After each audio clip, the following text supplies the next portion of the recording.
Hey, welcome back to the Fluky Thought Podcast. On this episode, we're going to be taking a look at the real town of Silent Hill. Now, I know they're all the movies and horror films, but hey, I love the movies and I didn't even know there was a real town. But let's take a deep dive into these articles. For over a decade, Central Pennsylvania has been dubbed the real life Silent Hill, and it's easy to see why. With its history ripe of horror, roads abruptly end, poisonous gases leak from cracks in the concrete, children are sucked into sinkholes, spouses murder each other. But the more I researched the Central, the more I realized that, like all good horror stories, this one is more of a tragedy. It's a tale of once thriving community where everyone looked after one another that has almost been abandoned.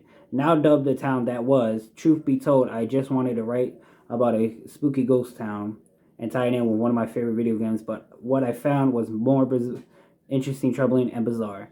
I will link this article. It is not written by me. The town that influenced the Silent Hill.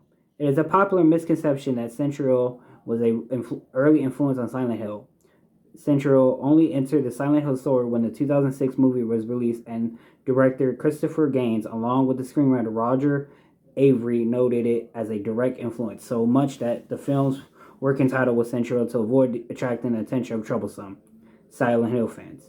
Christopher Gaines said, "We used what had happened in the city of Central to feed the mythology of Silent Hill."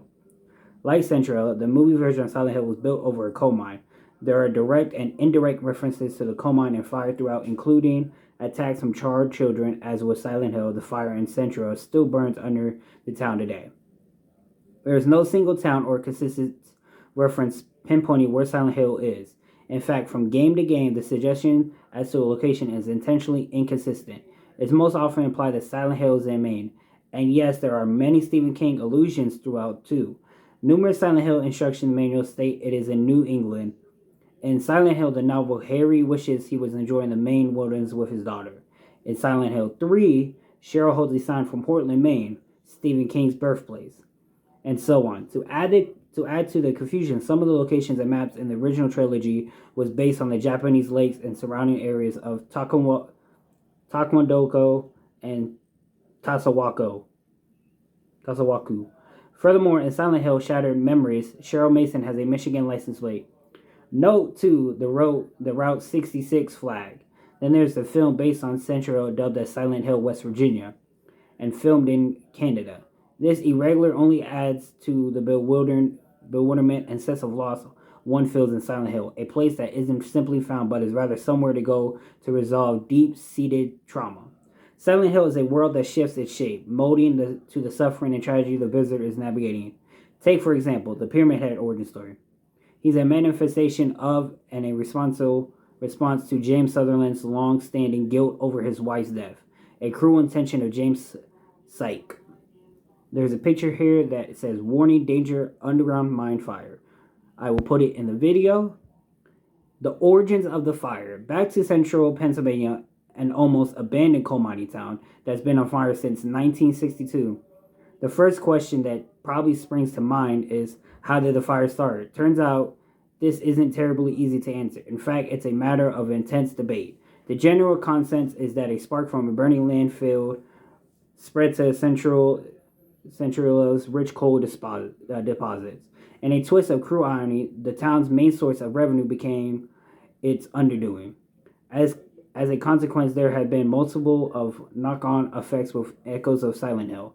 Noxious fumes escaping from cracks in the pavement, the ground caving in and swallowing bits of the town, and the odd children, though through probably non-odd children too, and probable aspiration for those that stick around in the most dangerous parts of the town for too long.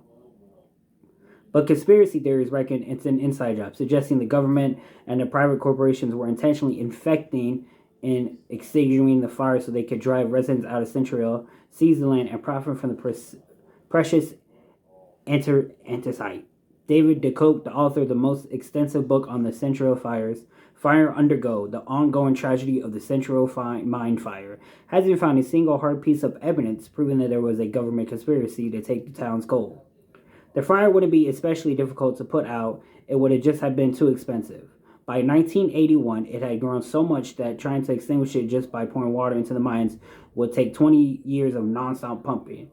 The likely truth is that far from being an inside job to profit off, Central the town wasn't very much valuable enough to justify the cost.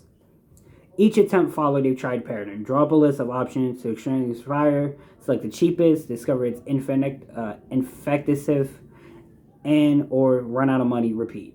Not only has the fire been put out, but a Smithsonian article suggests it is still growing like a amoeba about 75 feet a year, with numerous boreholes recording of temperatures in excess of 1,000 degrees Fahrenheit. Built on a coal mine. Being built on a coal mine or around a coal mine has, of course, drawn comparisons to the Silent Hill. Silent Hill orange story is ambiguous. Some believe it was built on ancient burial ground. Others that is in fact a portal to hell. Then there are rumors of strange creatures, spirits, and even aliens. The blurred truth ties in uncomfortably with the rumors and conspiracies surrounding Centuria. Interpretations that differ depending on who you listen to or which accounts you read. Readings that are so different it's almost as if they are from different worlds. Say the real world, fog world, and nightmare world. Sinkholes. This Silent Hill series is synonymous with cracks in the road and sections of the town that end abruptly. But imagine if on the top of the ground could swallow you. That's the situation we're dealing with in the parts of Central as a result of the fire. As Ranker puts it, visitors are warned to keep watch of their children at all times in case a sinkhole opens in the roads and swallows them up. Central garnered attention on Valentine's Day 1981 when 12-year-old Todd Dubusky fell victim to one of these sinkholes. The more he struggled, the farther he sunk, until his head was several feet below the surface. Fortunately, his cousin was quick on the scene, pulling Todd to safety. The incident prompted officials to take Central problems more seriously because, a perpetual fire wasn't enough. Death by poisonous gas. If you think the fog that apparently hazes Silent Hill is bad, that child's play compared to Central, when the government started filling in open pits that have been venting fire, they inadvertently channeled carbon monoxide into some residents' home.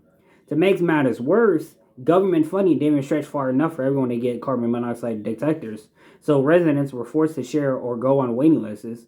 Around the town, you'll find various warning signs regarding poisonous gas, and much of the vegetation that has been killed off as a direct result. A nihilist of the hole Todd Dubusky was drawn into revealed if he remained 3 minutes longer, he would have suffered from asphyxiation. Route 61 is the main leading road into the town, where the majority of the fire still burns. But here's the thing, the road is now unusable, and anyone who wishes to trek to the Century must finish the journey on foot. If that's not the start of a horror video game, I don't know what is. Seriously. The original Silent Hill begins with Harry Mason driving, seeing ghostly figures, crashing his car, and subsequently proceeding on foot. To add to the strange wilderness surrounding Central warning signs, I imagine things like FYI, this town is on fire, keep disappearing. Seriously, check out the website for further details. The church. Balkane Church is among the eeriest locations of the original Silent Hill. Not least because you first encountered alongside everyone's favorite fortune-telling cult high priestess, Dahlia Gillespie, who has the classic evil old witch aesthetic to a T. It also belongs to the Order, a religious doomsday cult that is integral to the Silent Hill story. They do such delightful things as set children on fire. There's that fire motive coming into play again. Cool story, right? But you're likely wondering what this has to do with Central. Well, get to this. One of the few buildings survive the fire is the Assumption of the Blessed Virgin Mary Ukrainian Catholic Church. It is just 2 blocks north of Route 42 in Central.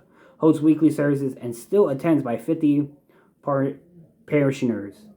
According to the late census, there are 10 people living in the Central, which means there are people from out of town flocking to the church. I suppose if I were to go to church, a ghost town surrounded in smoke does have a certain appeal to it. But it also sounds like it might come with once you're in, you ain't getting out, / signed by blood deal. This isn't just the church with Central postcode, it overlooks the entire town. And according to Google Maps, you can walk from the church to the center of Central in just over 10 minutes, assuming you don't die from carbon monoxide poisoning or sink into the abyss first. Other strange happenings. There have been other bizarre occurrences in Central beyond the scope of this article. including alleged ghost sightings, phantom voices telling visitors to leave, and even a marriage that accumulated into a murder suicide when John and Bertha Manick opted against evacuating the rental house, but they found that they couldn't afford an alternative once their landlord sold it to the state. You can check these stories out in the article. The town that was. Despite Silent Hill trivia and morbid fantasy strings of events that have made Central famous for all the wrong reasons, there are tenderness to the tale. At one time, it was maximum population was 2,761, and now just 10 residents remain. Soon the population will enter single digits. So why do people still live in this burning, poisonous, gas-prone near ghost town? It's a reasonable enough question, but the answer will pull you at your heartstrings. People still live there because it's the nearest thing they have to home, because it contains memories, because they want to keep the positives alive, and for Central to be more than just a town that was. There are many articles and videos accepting Central as a ghost town, but there's a 2006 documentary, The Town That Was, directed by Chris Perkle and Georgie Rollin, that digs deeper, revealing what Century used to be, and introduces you to some of the people who lived and still live there. You should watch this as you read David's The Coke Spiral underneath for a full appreciation. The Town That Was is eye-opening and transformed my view of Central because it was no longer a footnote to my favorite video game. It was a real place with real people living lives. Towards the end of the documents, Tom Larkin, a former resident, speaks about Central and in so few words captures the core of the Central tragedy and offers some great advice life too. Keep on marching. Now, after reading that article and seeing all these horrible things that some compared to the movie and some compared to this actual town, it's just crazy to me that people are still living there and that people don't want to leave. And then some visitors and other people would actually try to walk into this town after seeing all the signs and the warnings, and they just forget about it. But what do you think about this Silent Hill town? Do you think people should stay out of it? Do you think the people living there should leave and bring the memories with them? What do you think? My name's Ray. This has been the Fluky Thought, and tune in for Sunday's episode. Hopefully, with my other special guest, Trey, we will get that figured out. But if not, tune in for Monday's episode.